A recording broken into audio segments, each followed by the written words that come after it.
Subscribe कीजिए। और हमारा जो पूरी दुनिया में इस वक्त हाल है, इससे हम में का कोई ऐसा नहीं होगा जो बेखबर न हो। कोई ऐसा नहीं होगा जो बेखबर न हो। हम इस वक्त जंग के मैदान में हैं। बहुत गौर से सुनिएगा। अगर दिल धड़कता हुआ आपके पास है और आप चाहते हैं कि इस्लाम और मुसलमान और पैगंबर इस्लाम सल्लल्लाहु अलैहि वसल्लम की मोहब्बत लोगों के दिलों में पैदा हो और लोग नफरत की बजाय मोहब्बत करें, तो मेरी इस बात को जहन के अंदर महफूज कर ले। इसलिए कि मैंने तो बहुत सारी अहादीस जो अखलाक से मुताल्लिक है वो तो मैं पढ़ा ही नहीं।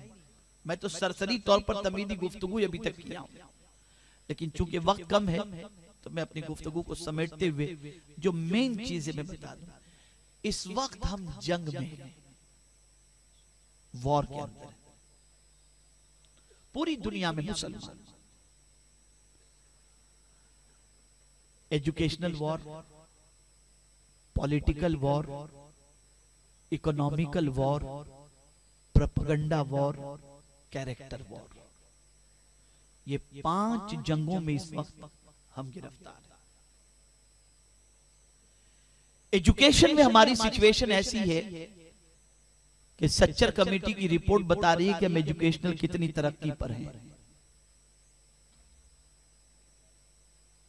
मेरे पास एक कभी सर्वे आया था, उस सर्वे के मुताबिक परसेंटेज के एतबार से हिंदुस्तान में मुसलमान कितने परसेंट एजुकेटेड होंगे आपको मालूम है? आप बिलफर्ज 25 करोड़ भी अगर पकड़ लें, 25 करोड़ भी पकड़ लें, तो मैक्सिमम मुसलमान 4 to 5% जिन्हें आप एजुकेटेड कह सकते हैं। बाकी 10th के बाद 12th के बाद ड्रॉप आउट, फिनिश।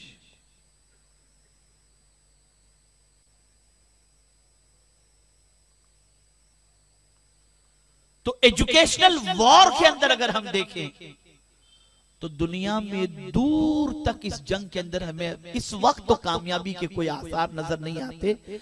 हम दुनिया में तालीमी जंग के अंदर दूसरी कौम से शिकस्त खा चुके हैं। हमें जहालत को दूर करने के लिए एजुकेशनल वॉर में मेहनत करनी पड़ेगी, भूखा रहना पड़ेगा, शौक खत्म करने पड़ेंगे, आसाइशें खत्म करनी पड़ेंगी, मिट्टी के बर्तन इस्तेमाल करने पड़ेंगे, एक बल्ब के अंदर जिंदगी गुजारनी पड़ेगी। जब हमारा ये मिजाज बन जाए और अपनी सारी कमाई अपनी कौम और अपने बच्चों के पीछे तालीम में हम खर्च करेंगे, तो मुमकिन है कि आज से 30-40 साल के बाद हमारी कौम तालीमी मेयार के अंदर और पोजीशन के अंदर कुछ मुस्तकम हो सके। लेकिन सेक्रीफाइस, कुर्बानी से।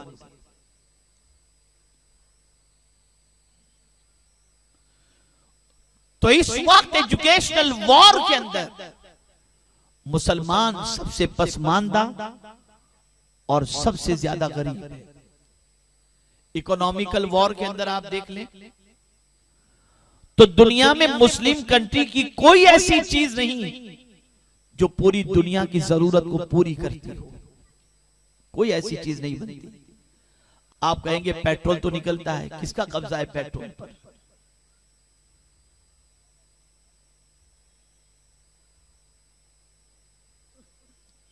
इकोनॉमिकल अगर पूरी दुनिया में देखा जाए तो इसमें भी मुसलमान काफी पीछे है। खुद हिंदुस्तान में आप देख लें, एक मुस्लिम ऐसी फैक्ट्री नहीं बता सकते जो दूसरों के मुकाबले में कोई मकाम रखती हो। इतने बड़े हिंदुस्तान के अंदर इकोनॉमी में भी आप देख सकते हैं कि मैक्सिमम मुसलमान क्या करते हैं।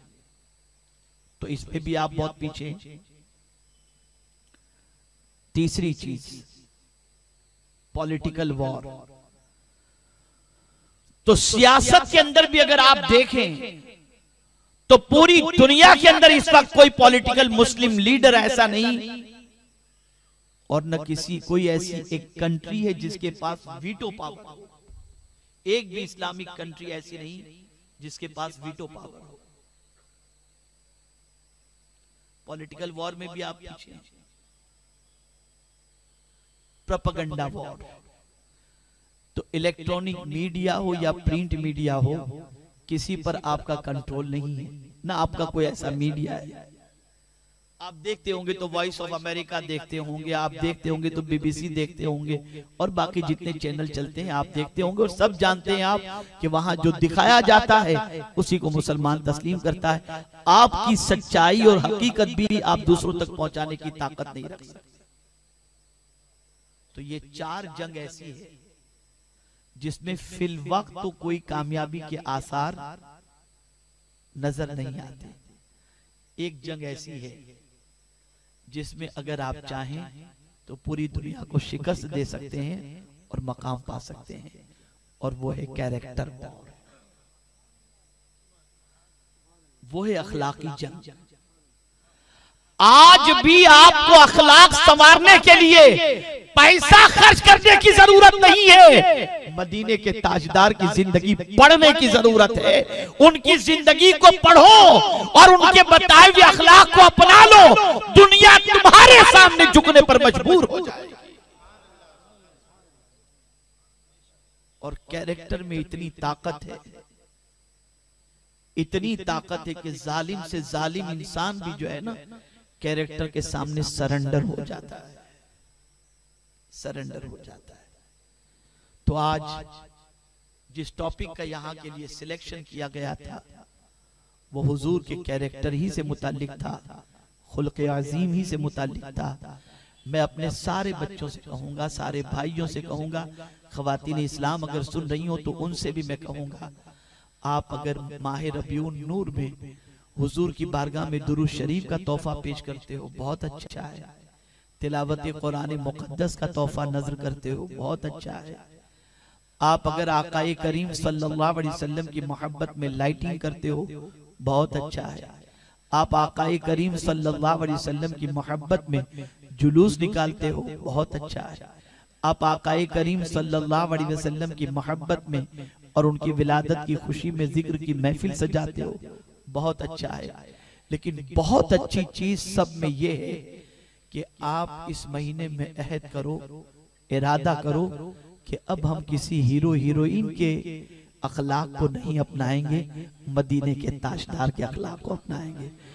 अगर आपने ये इरादा कर लिया तो दुनिया आपको शिकस्त नहीं दे सकेगी। आप अखलाक के बलबूते पर दुनिया के दिल को कामयाब और दुनिया के दिल पर फतेह का झंडा लहरा सकोगे इंशाअल्लाह। गाली कभी नहीं,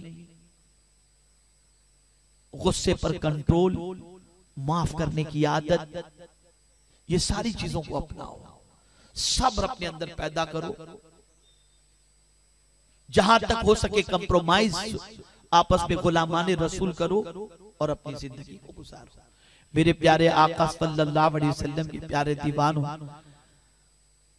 एक और बात मैं अर्ज करूं, कौन ईद मिलादुन नबी सल्लल्लाहु अलैहि वसल्लम का जो आजकल मुरव्वजा जुलूस निकलता है, उसे देखने के बाद किसके दिल में हुजूर की मोहब्बत पैदा हो?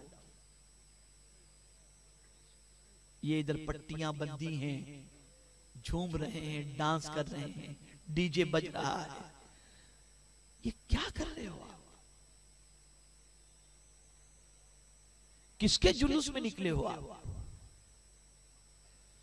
क्या आपकी ये हरकतें लोगों के दिलों में इस्लाम की अजमत और मोहब्बत बिठाएगी?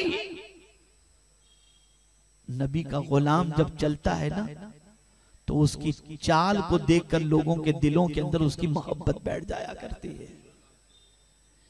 यहां ये सारी चीजें और रोकने के लिए कहा जाए तो बहुत सारे मन चले नौजवान सुनते भी नहीं। आप मेरा पैगाम हर एक तक पहुंचाइए। जुलूस में निकलो, जुलूस निकालो, लेकिन अदब के साथ दुरूद शरीफ पढ़ते हुए। ये जो बहुत सारे मतलब जो है वो बनाते हैं और बनाने के बाद फिर उसको ठंडा कर देते हैं, फेंक देते हैं। जितनी भी बेअदबी की चीजें हैं उससे परहेज करो, और जब भी जुलूस में निकलो तो निगाहें नीची हो, दुरूद शरीफ पढ़ते हो। बस यहाँ एक बात अर्ज करूं, आप और हम सब ये अकीदा रखते हैं कि आका चाहें तो गुंबद खदरा में आराम फरमाते हुए हमें देख सकते हैं। वो देखना चाहें तो देख सकते हैं, उनके लिए कोई हिजाब नहीं है, कोई पर्दा नहीं है। आप कहेंगे वो कैसे? तो मैं एक छोटी सी बात बताऊं, छोटी सी बात, छोटी सी बात। आप कब्रिस्तान जाते हैं कि नहीं जाते कभी फातिहा पढ़ने? जवाब दें, जाते हैं ना। मनो मिट्टी नीचे कब्र के अंदर मुर्दा आराम कर रहा है। हो सकता है कोई 50 साल पहले आपका रिश्तेदार इंतकाल किया हो। आप अपने दादा की कब्र पर जाते होंगे, परदादा की कब्र पर जाते होंगे, उनके इंतकाल को 100 साल हो चुके। लेकिन आप जानते फरमान है हुजूर सल्लल्लाहु अलैहि वसल्लम का, जब कोई किसी कब्र पर पहुंचता है तो साहिब कब्र आने वाले को पहचान लेता है।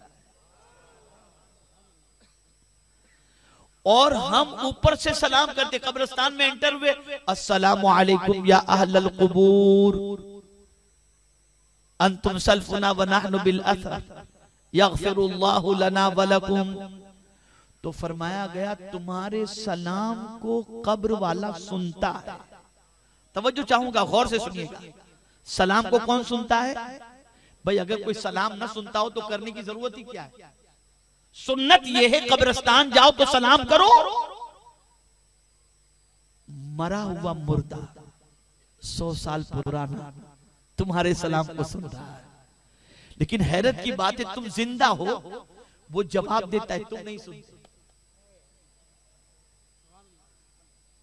हम और आप जिंदा हैं, कितने लोग हैं जो मुर्दे के सलाम के जवाब को सुनते हैं? सुना है आप में से किसी ने? लेकिन सलाम तो करते हैं ना। ताज्जुब की बात है कि जब आम इंसान मर जाए, सदियां गुजर जाएं, तो तुमको पहचानता भी और तुम्हारे सलाम को सुनकर जवाब भी देता है। तो मेरे मुस्तफा का क्या कहना, उनकी अजमतों का क्या कहना। वो तो दूर से पुकारो या करीब से पुकारो, वो तुम्हारी हर पुकार को सुनते हैं और वो तुम्हारे लिए दुआएं करते हैं। तो सरकार चाहे तो हमें जिक्र की महफिल में भी देख सकते हैं और उनकी याद में निकाले गए जुलूस को भी देख सकते हैं। अब मैं आपसे पूछता हूं, क्या आप ये चाहते हो कि हुजूर सल्लल्लाहु अलैहि वसल्लम जब देखना चाहें और जब नजर उठाकर देखना चाहें कि देखूं मेरा गुलाम जुलूस में किस तरह से निकला है, तो आप मुझे बताओ, क्या झूमता हुआ हुजूर आपको देख करके खुश होंगे? आपकी निगाहें नीची होंगी तो हुजूर कितने खुश होंगे। आपकी जबान पर दुरूद शरीफ होगा तो हुजूर कितने खुश होंगे। आप बावुजू होंगे तो हुजूर कितने खुश होंगे। और नमाज बाजमात के लिए जब नमाज का वक्त हो तो जुलूस रोक कर नमाज के लिए आप चले जाएंगे तो हुजूर कितने खुश होंगे। इन चीजों को अपनाओ ताकि दुनिया भी संवर जाए और आखिरत भी संवर जाए। तो मुझे उम्मीद है कि इन चीजों का ख्याल रखेंगे।